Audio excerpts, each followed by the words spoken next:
Salut à tous, on est ici à la Coupe Icare 2024 avec Sébastien où on a un stand avec le Flying Home. On est là depuis jeudi midi et on profite d'un petit temps calme pour vous présenter la V3. D'abord il y a aussi la V2 que vous avez déjà peut-être vu dans les vidéos ou en tout cas que vous connaissez ou en tout cas que vous pouvez retrouver sur notre site internet sur lequel on donne tous les plans et tout le programme, comment construire la télécommande et où on explique comment le fabriquer soi-même.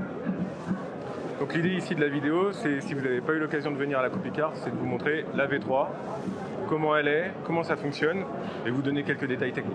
Avec la V3, on a deux batteries qui sont devant nous. On a une batterie ici qui fait 60 minutes d'autonomie et qui pèse 23 kg. Et on a une batterie ici qui fait 30 minutes d'autonomie avec une voile plutôt typée parapente. L'autonomie va varier en fonction de la voile.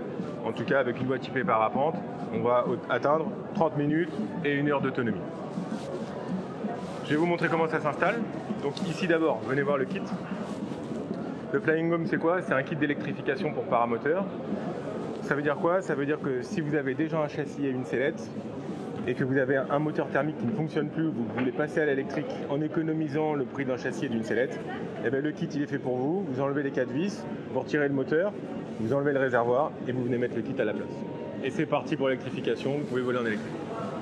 Je vous montre comment ça marche. Ici, on enlève la cage pour pouvoir passer la batterie. Ça permet d'avoir une batterie qui est plus proche du pilote et donc de réduire le coût.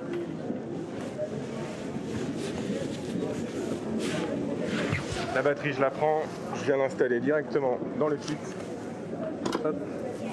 Et on vient la sécuriser avec un push pin. Comme ça. Et voilà, la batterie est installée, on est prêt. On réinstalle la cage.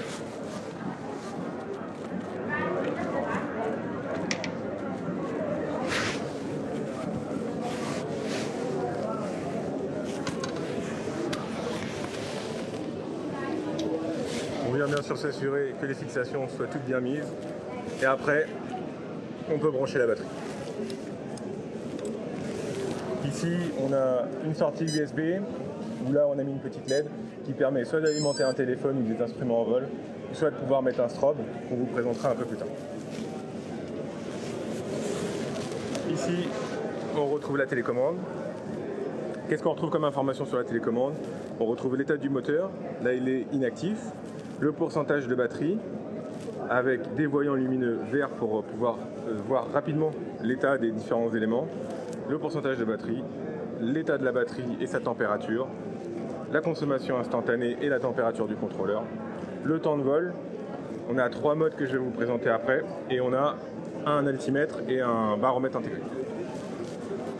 Donc là, comment on fait pour démarrer? C'est simple. On vient mettre là-bas, on vient appuyer sur les deux boutons jusqu'à ce que la barre verte arrive en haut et là on passe actif. Contrairement à un moteur thermique, ici on n'a pas de ralenti, là le moteur est actif, on entend un bip, je ne sais pas si on l'entend à la vidéo mais on a un bip qui nous prévient que c'est actif. Donc là comment on fait?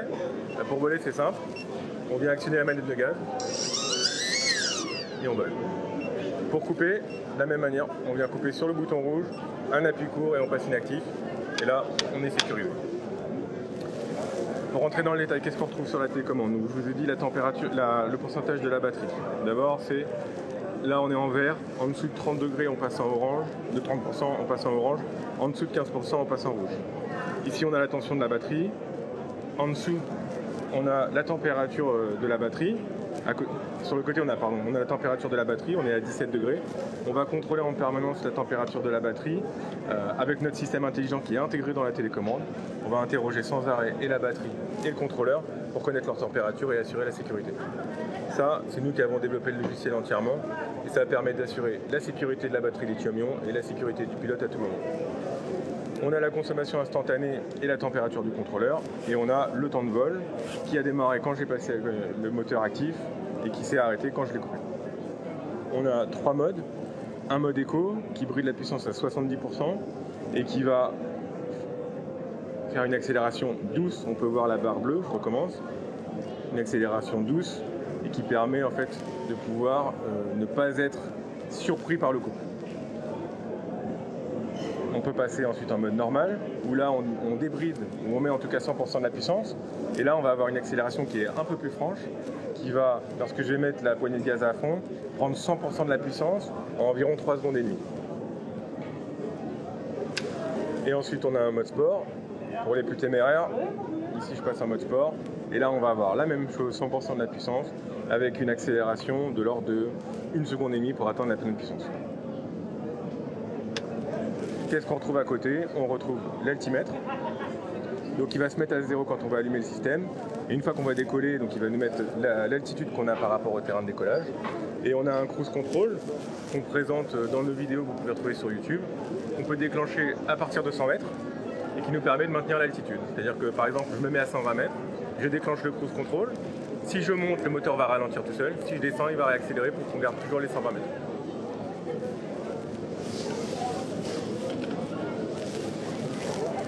Pour le chargeur qui est là-bas, on le voit ici, là.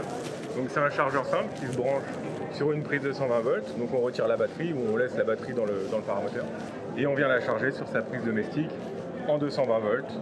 On a des chargeurs qui peuvent permettre de faire des charges de la batterie 60 minutes, la grosse batterie, entre 3 et 8 heures.